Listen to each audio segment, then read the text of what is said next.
This is my last poem. It's the one that I always close with, so those of you who have seen me before, you'll know this one, and you'll know that I always dedicate this poem to all of us as a group, as a collective.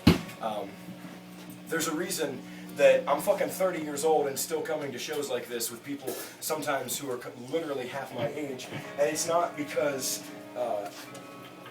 I have any aspirations of being a rock star or that I have any belief that I'm going to become famous and see those riches and fortune and glory. It's because when I was a 15-year-old fucked up angsty kid that didn't know what the fuck was going on in my head, I came to places like this, and the bands that I admired and the singers that I admired, the songs that they wrote and the lyrics that they sang when I was falling would prop me back up.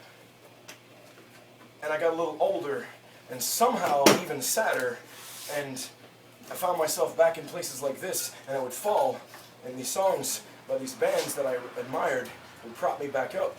And all of a sudden, I've come to this point in my life where I have the opportunity to be on this side of a microphone in front of familiar faces and in front of old friends and new, and the only thing that I can ever hope that will happen as a result of what I do, or as a result of what goes on in a place like this, is that as I continue to fall over sometimes in this miserable shit of an existence that we call human life, that there will still be people who will prop me back up.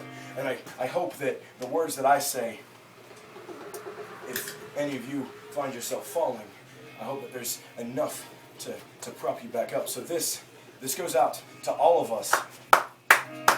The fact that we're still here, it means that we haven't given up.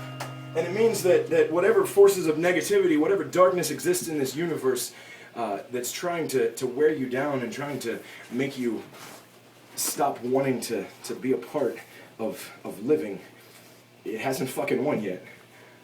So this is to you, and this is to all of us. It goes out to the heart still beating. It goes like this.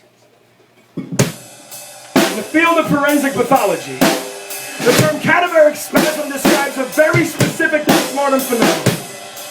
When a person dies in an extremely violent or an emotionally intense fashion, their fingers will freeze immediately in the shape of the last item held at that moment of death.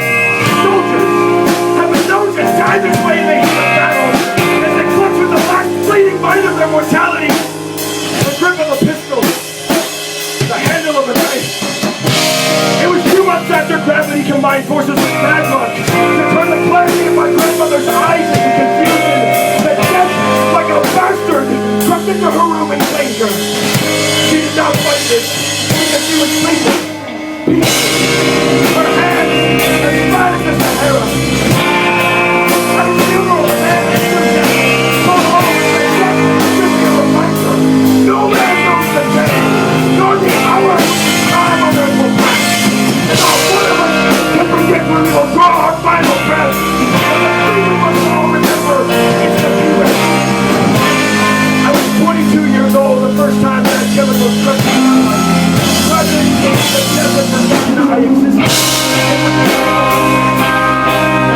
In the emergency, I learned that death is a matter of as evidenced by my stand here today. I'm not going to make it. Over 7 hours of so I could evacuate that poison I had stupidly ingested. Everything, as my hands went tighter, gripping with all the defiance of an open woman. Anger to a light, the rain to a pale horse. I grasped that switch with my hands, pulled those claw fingers away from my throat, and I lived. In the hospital the next morning, a man told me he was a suicide survivor. The fact that we were still standing and breathing was an irrefutable proof that was not our time to go. There's still work left to be done. I admit. Sometimes I'll go. Those memories bring back into my mind, trying to make me believe that all I need to do is become an expert in matters such as death. Give me a little more practice. On those nights, I found my fingers into this and saw a reflection I went quietly into the darkness. When death comes to claim me, I refuse to greet it peacefully in my sleep with my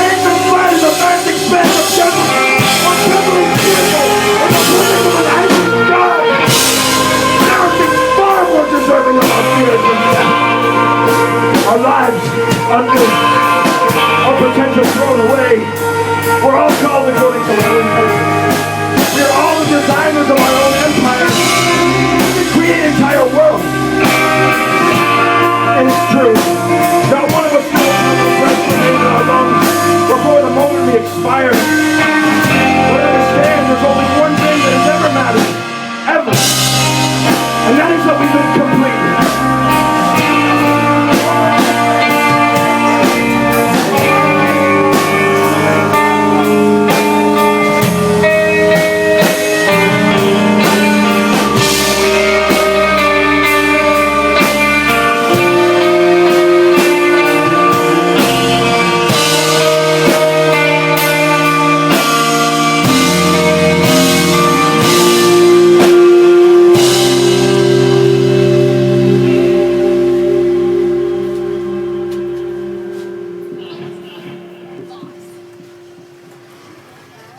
Give it up for William James. Give it up for William James.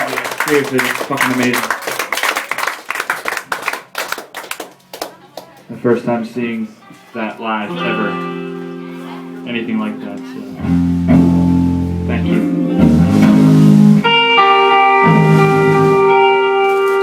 So we're just gonna roll right into our set. Thank you. We're Aviator from Boston, Massachusetts.